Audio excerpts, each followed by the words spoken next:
നമ്മുടെയൊക്കെ കുറവുകൾ നമ്മളെ ചൂണ്ടിക്കാണിക്കുന്നത് മറ്റുള്ളവരല്ലേ? അവരുടെ കണ്ണിൽ ശരിക്കും നമ്മുടെ കുറവുകൾ അത് നമ്മുടെ നെഗറ്റീവാണോ പോസിറ്റീവാണോ? ഇത് ഞാൻ ചോദിക്കാനുള്ള കാരണം ഞാൻ ഇന്നിപ്പോൾ പറയാൻ പോകുന്നത് അമേരിക്കൻ TV ആങ്കറും ലോകമെമ്പാടുമുള്ള സ്ത്രീകളുടെയും സംരംഭകരുടെയും ഒക്കെ പ്രചോദന വ്യക്തിത്വവുമായ ഓപ്ര വിൻഫ്രിയെ കുറിച്ചാണ്. ഈ പേര് നമ്മളിപ്പോൾ കണ്ടുകൊണ്ടിരിക്കുന്ന പലരും കേട്ടിട്ടുണ്ടാകും. ഇതിന് മുൻപ് ഓപ്രയുടെ ജീവിതം ഒരുപാട് പ്രതിബന്ധങ്ങളൊക്കെ നിറഞ്ഞതായിരുന്നു. ദാരിദ്ര്യം, ബാല്യകാലത്തിലെ ദുരനുഭവങ്ങൾ, ഒരുപാട് മാനസിക ബുദ്ധിമുട്ടുകൾ. പ്രത്യേകിച്ച് ഒരു സാധാരണ കറുത്ത വർഗ്ഗക്കാരിയായ സ്ത്രീക്ക് 1960കളിലോ 70കളിലോ ഒക്കെ അമേരിക്കയിൽ വലിയ സ്വപ്നങ്ങൾ കാണാൻ പോലും കഴിയുമായിരുന്നില്ല. അങ്ങനെ ഒരു കാലമായിരുന്നു. പക്ഷേ ഓപ്രയ്ക്ക് ഒരു വലിയ ലക്ഷ്യമുണ്ടായിരുന്നു. ഒരു ടെലിവിഷൻ വാർത്താ അവതാരകയാവുക, അതായിരുന്നു ലക്ഷ്യം. പക്ഷേ കരിയറിൻ്റെ തുടക്കത്തിൽ വലിയൊരു തിരിച്ചടി ഓപ്രയ്ക്ക് നേരിടേണ്ടി വന്നു. ബാൽറ്റിമോറിലെ ഒരു പ്രാദേശിക വാർത്താ ചാനലിൽ അവതാരകയായി ജോലി ചെയ്യുന്നതിനിടയിൽ അവിടുത്തെ ബോസ് ഒരു ദിവസം ഓപ്രയെ വിളിച്ചു. എന്നിട്ട് ഓപ്രയോട് പറഞ്ഞു, നിങ്ങൾ വാർത്തകൾ വായിക്കാൻ യോഗ്യയല്ല എന്ന്. കാരണം നിങ്ങൾ ഒരുപാട് വൈകാരികമായാണ് സംസാരിക്കുന്നത്. വാർത്തകളെ നിങ്ങൾ വളരെ പേഴ്സണലായിട്ട് എടുക്കുന്നു. അതുകൊണ്ട് ഈ ജോലിയിൽ നിന്നും ഞാൻ നിങ്ങളെ പിരിച്ചുവിടുകയാണെന്ന് ഒരു ദിവസം പറഞ്ഞു. അപ്പോൾ ഈ ക്ഷണനേരം കൊണ്ട് ഓപ്ര അങ്ങ് തകർന്നു പോയി. പക്ഷേ തോറ്റില്ല.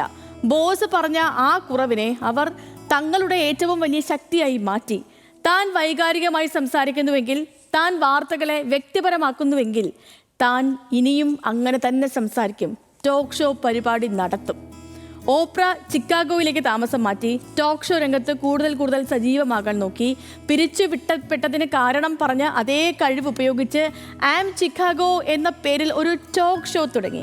എല്ലാവരെയും സ്പർശിക്കുന്ന, ഹൃദയം കൊണ്ട് സംസാരിക്കുന്ന വാക്കുകളായിരുന്നു. അപ്പോൾ ഓപ്രയുടെ പ്രോഗ്രാം പിന്നീട് ലോക പ്രശസ്തമായത് ഓപ്ര വിൻഫ്രി ഷോ എന്ന നിലയിലേക്ക് ഉയർത്തപ്പെടുകയും ഒക്കെയും ചെയ്തു. ഓപ്രയുടെ ആത്മവിശ്വാസമുള്ള സംസാരവും മറ്റുള്ളവരോട് പെട്ടെന്ന് ബന്ധം സ്ഥാപിക്കാനുള്ള കഴിവും ലോകമെമ്പാടുമുള്ള ദശലക്ഷക്കണക്കിന് ആളുകളെ ആകർഷിച്ചു. ഒരു കാലത്ത് വാർത്ത വായിക്കാൻ യോഗ്യതയില്ല എന്ന് പറഞ്ഞ് പിരിച്ചുവിട്ട അതേ വ്യക്തി പിന്നീട് ഓപ്രയുടെ ഷോയിൽ അതിഥിയായി വരാൻ ക്യൂ നിന്നു. ഓപ്ര ഇന്ന് ലോകത്തിലെ ഏറ്റവും ശക്തരായ മാധ്യമ വ്യക്തിത്വങ്ങളിൽ ഒരാളാണ്. തൻ്റെ ജീവിതത്തെ ഓപ്ര കുറിച്ചിട്ടത് ഇങ്ങനെയാണ്: നമുക്ക് ചെയ്യാൻ കഴിയുന്ന ഏറ്റവും വലിയ സാഹസം നമ്മുടെ സ്വപ്നങ്ങൾക്കനുസരിച്ചുള്ള ജീവിതം നയിക്കുക എന്നുള്ളതാണ്.